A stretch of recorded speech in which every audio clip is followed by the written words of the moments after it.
Okay, it's time for another mailbag.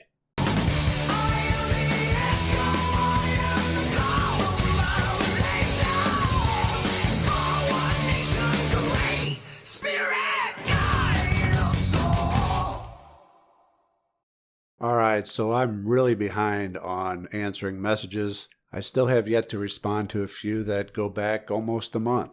So I am pretty backed up. Please have patience. Things have been crazy hectic lately, of which I will spare you the details. But I am doing my best to catch back up, and we'll be answering some of them right now. If I don't get to yours, however, have patience. I am making strides to catch back up. However, even though I do my best to answer each and every one, some just slip through the cracks. It's just the nature of the beast. The ones that typically do are ones that don't even ask a question. Ones that are just like, hey, I wanted to share this with you. I wanted to tell you you're doing a great job. Just message to say hello, which is fine. Just understand that probably won't get a reply from me because of time constraints. Not that I don't appreciate it. I do. I just don't have the luxury of chit-chatting when so many people are asking things of me.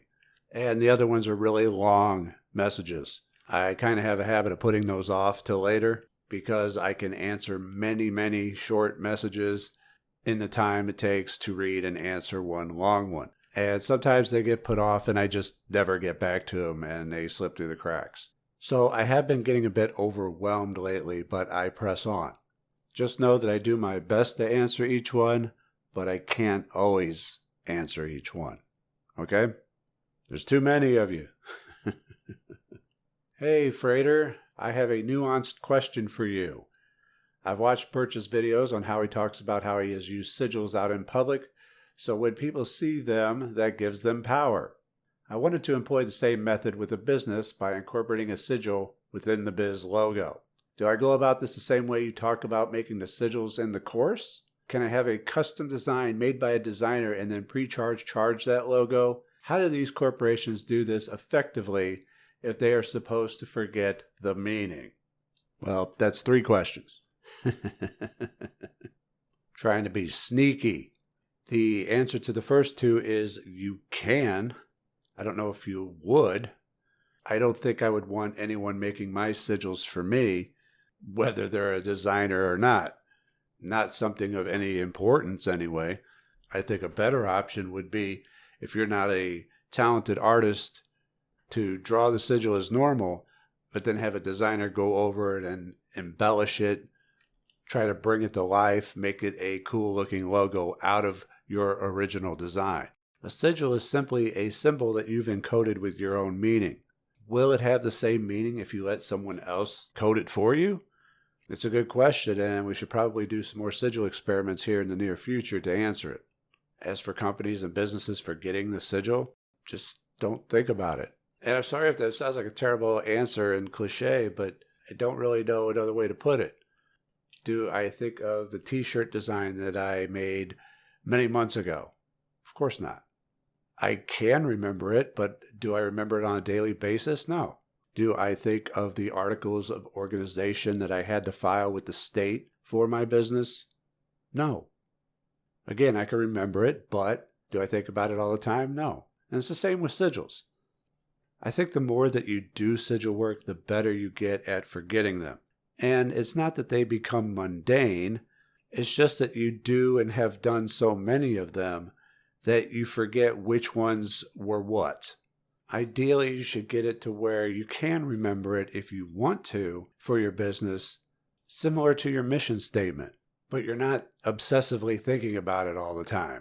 You may want to incorporate some universal symbolism in your logo, symbolism that has a very good track record for businesses, such as the sun and stars, that kind of thing.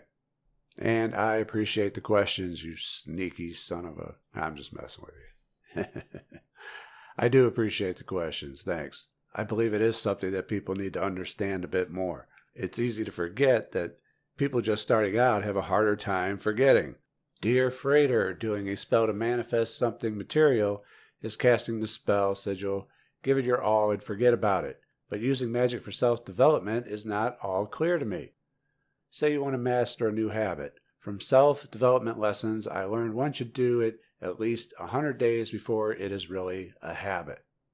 Habits take repetition. Once you do something over and over and over and over again, it becomes a habit.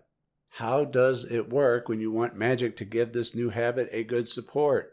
Do you cast your sigil just at the beginning of the 100 days, then do the action? Or do you just cast for having the new habit and let go? Thanks. No, you just cast it and let go. Let's say that you wanted to plan on quitting smoking. You went and got your nicotine patches. You set a date on the calendar when you're going to start. Sigil Magic removes the need for any of that. Here's how it works. Do you remember back in the early videos when I talked about getting a craving for McDonald's, when I didn't notice a McDonald's bag sitting on the table of the room that I was passing through, but my subconscious did. And then I got a very intense craving for McDonald's. Well, your self-development sigils work the same way. Let's say that you did a sigil for quitting smoking, and then you forget about it, and then all of a sudden one day you just have this desire to quit smoking. You don't even want to pick one up. You're just like, I'm done with this. And that's that. You didn't have to pick a quit date. You didn't have to go out and get the patches and the gum, right? Or perhaps it will give you the desire to go get hypnotized to quit smoking. But the odds are you just won't have the desire or drive to do it anymore. And this is why I say that the subconscious will do all the heavy lifting for you. Sigil Magic is an incredibly potent self-development tool. Whether it's quitting smoking, starting to work out, you want to get into shape, do a sigil. You'll forget about it, and then after a month or so, you'll be like, I just feel like going to the gym today and every day thereafter. I don't know why, I just feel like working out. Sigils will definitely give you the edge of any habits that you want to form or break. No one was more hopelessly addicted to smoking than me. 2 packs a day for decades. My lungs are hurting just thinking about it right now. Magic saved my life in more ways than one. I'll tell you what was worse than quitting smoking was caffeine. 10 days of the worst migraine headache I've ever had in my life. But did I want caffeine? No. And that's the thing about sigils. It won't negate the effects of any withdrawals that you may have. You're still going to go through that. The thing is, though, is that you're not thinking of smoking or drinking caffeine. You would rather go through the withdrawal. You have zero desire to pick those things back up. So it does make going through that a bit easier if you consider just being along for the ride easy. Because you have now programmed yourself to not do these things, and so you're not going to do them. You're just going to have to wait it out. So I hope this helps, and I appreciate the question. This is not exactly a customer service, but I think that having a response would mean something, not just for me. I think my problems could be the same as someone that doesn't have the words or know that this exists. I have bought a couple of your programs. I really believe in the content because your channel helped me to go through really dark times in my life. Yet I haven't been able to practice a spell effectively, not even the most simple ritual, like a banishing ritual without getting frustrated. This is a thing I can't visualize. Nothing. If I close my eyes, all I see is the black of my eyes. For years I thought that visualization was metaphorical until I discovered it wasn't, and that I have this thing called aphantasia. That means I don't have visual imagination. I can't see. And when I force it, I get incredibly frustrated. My question is, how do I get to feel involved, immersed, feeling like I'm living without seeing anything? How do I adapt my visualization, or how do I change it to play to my strengths? I'm stuck with this and I am unable to find information on it. It's a common thing, but it doesn't seem anyone has talked about it. I really want to put things in practice, but being unable to visualize frustrates me. Love your content. Cheers. Yeah, so if you don't have the ability to visualize, it is going to be more difficult for you to do magic. That's not to say that all is lost. We just need to work around your limitation. The first thing that I would do is research on decalcifying the third eye. And we're not really going to get into that here because there's a lot of information on that on the web. So first thing I would do is get a start on that to begin to help improve your situation. In the meantime, it looks like your main form of magic is going to have to be sigil magic, which seems to be the overarching theme of this mailbag today. Because with sigil magic, you don't have to visualize anything. It helps, but it's not required. You've already drawn out the sigil.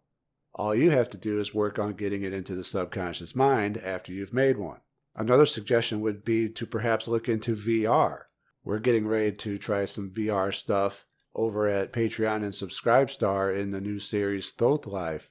With something like Google Tilt Brush in VR, you wouldn't have to visualize all the ritual gestures that you're making with the LBRP or banishing ritual, the hexagram, because you would see it drawn out in front of you. So it may be something that you'd want to consider. Without the ability to visualize, you're going to need to turn up your ability to feel gratitude by the end of your rituals and sigil chargings. I'm wondering what kind of dreams you have if you don't have the ability to visualize or see anything. I'm going to have to assume that they're just more feeling based. But you're going to have to use the same thing in your magic.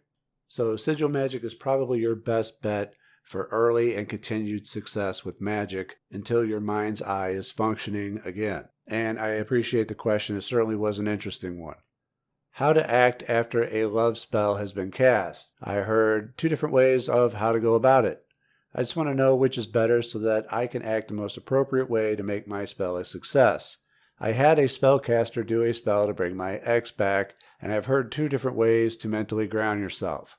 One way to focus and think about your lover and constantly imagine them being with you as if they already are. Focus on the idea of you two being together and happy until you have gotten together for real. Okay, so that way is basically the mental work of a spell right there. If you're going to do that, you may as well do the spell yourself instead of hiring someone to do it for you. I mean, if you're going to put in the work anyway. The second way, the exact opposite. Move on and let go of the idea. I heard that the spell will most likely manifest when you have mostly forgotten about it and you have moved on into other factors of your life. Basically, don't think about your ex. I heard that obsessing and lusting for results will slow down your spell or kill it even. I don't know which way is best. I tried the latter of forgetting about my ex and just relaxing until the results manifest into an actual reality, but he always seems to creep into my mind no matter what, whether they be negative or positive, often in a negative way though. Well, then why do you want him back? If you're mostly thinking about him negatively, can you see the disconnect between the heart and the mind here? Yes, the second way is correct. If you've listened to me long enough, you would know this is the answer. The law of least expectance. If you're consciously thinking about it, then the subconscious isn't working on it. Obsession is the toughest part of love magic targeted at a specific person, because you have to let go to let the magic manifest, and an obsession is the inability to let go. Probably not the answer you were seeking, but it is the answer nonetheless. There are ways to get his attention back onto you magically, to get into his head, so to speak, in the Spells of Love and Loss program. But barring that, you are going to have to forget about your ex to get your ex back, with magic ironically. There's always these paradoxes in magic. The one you want the most is the one you have to ignore and forget the most. Lust for results is the number one killer of magic.